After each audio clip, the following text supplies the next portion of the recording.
Early morning in Tanzania, near the Serengeti National Park, bathed the surrounding area in a soft golden light. The sun had barely risen above the horizon, and its rays streamed down a dusty path leading to a small village on the edge of the reserve. The air was crisp, with a slight hint of dew on the grass along the road. The distant acacia trees rustled in the morning breeze, and birds chirped in the air, welcoming the new day. Adam Kipchoge, a mechanical engineer, walked leisurely along this path, heading to a construction site where he was supervising the installation of solar panels for a local community. Adam loved these morning walks. The silence, the cool air, and the sense of harmony with nature charged him with energy before the workday. His steps were measured, and his mind was spinning about the upcoming project. As he approached the long hedge of thorn bushes bordering the path, his gaze caught a slight movement in the grass. A small shadow, barely noticeable, moved at the base of a gray stone wall. Adam slowed his pace, squinted, and leaned down to take a closer look. His heart sank in surprise. In front of him, trembling with weakness, sat a newborn lion cub. Its golden fur was covered in dust. Its large round eyes looked with curiosity mixed with fear, and its thin paws trembled, barely holding it up. Adam froze, looking around.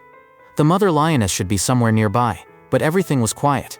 He took a cautious step back so as not to scare the cub, and suddenly heard a faint sound, a low moan mixed with heavy intermittent breathing.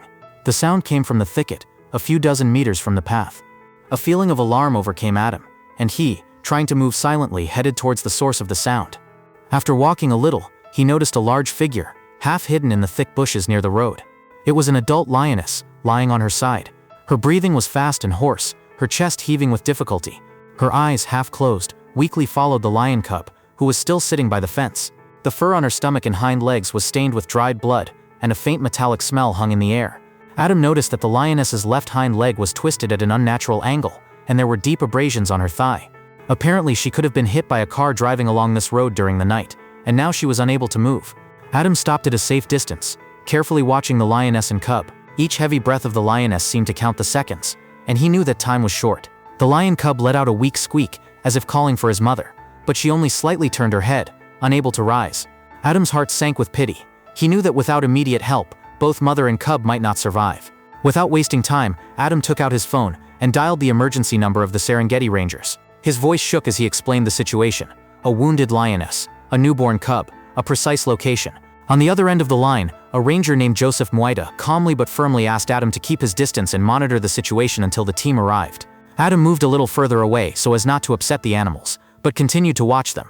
The cub, pressed against the fence, looked at his mother, his ears twitching, his eyes fixed on her motionless form. Time dragged on painfully slowly.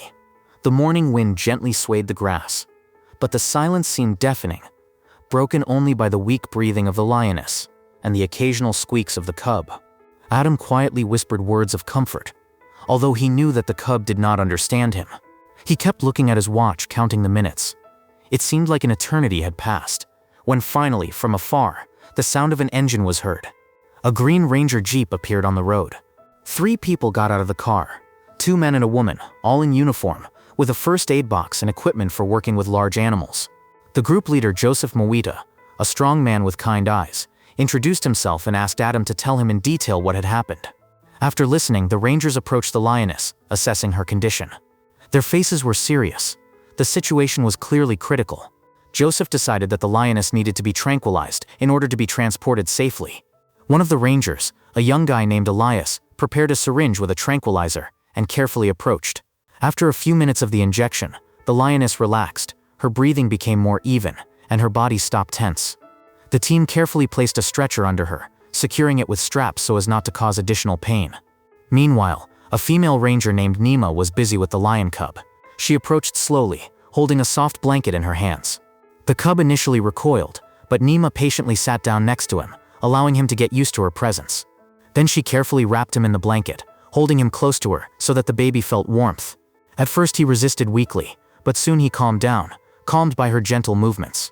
The lioness and the cub were placed in separate compartments in the Jeep, so as not to create additional stress. Joseph thanked Adam for his vigilance and quick call, noting that it saved the cub's life.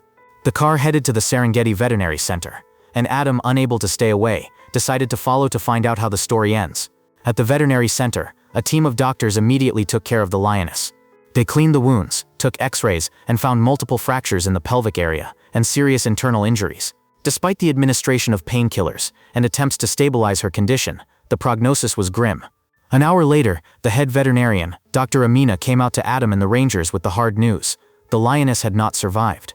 Her injuries were too severe. The room fell silent. Everyone bowed their heads in respect for the dead animal. The lion cub, still unaware of his loss, lay in the soft cage where he had been placed for safety.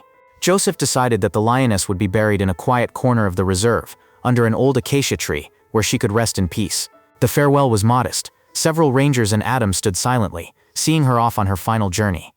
Naima took care of the lion cub, who was named Simba in honor of his strength and will to live. She prepared a cozy cage with soft blankets for him, and began feeding him a special mixture for predator cubs.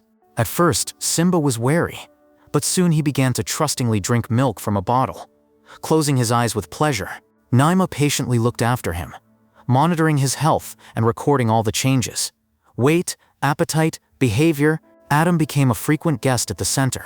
He brought Simba toys, balls, pieces of soft fabric, which the baby happily gnawed. Gradually, the lion cub got stronger. His fur became shiny, his eyes lively, and his movements confident. He began to play in the pen, chasing balls and jumping on wooden logs, as if honing his instincts. Naima taught him hunting skills, using dangling decoys to develop his reflexes. Every time Simba successfully jumped, she praised him, and he proudly raised his head, wagging his tail. Adam, watching this, could not help but smile. Their joint games with Naima filled the quiet evenings with laughter and warmth. The story of Simba's rescue spread throughout the surrounding villages. People sent thanks to Adam and the rangers for their efforts, and some even donated money to the needs of the reserve. Simba became a symbol of hope and care for wildlife. One morning, when the sun again illuminated the Serengeti, Simba, now grown up, lay on the grass, basking in the rays. His golden fur glistened, and his eyes looked into the distance, as if anticipating future freedom. Naima knew that the time would soon come to release him into the wild, and although separation would be hard, she was ready to give him a chance to become a real lion. Adam, standing next to him, looked at Simba with pride, knowing that their efforts had given this little one a new life, full of strength, freedom, and hope. Friends, thank you for taking the time to read this story. If it touched your heart, don't forget to like and subscribe to our channel to support us. See you in the next stories about wildlife.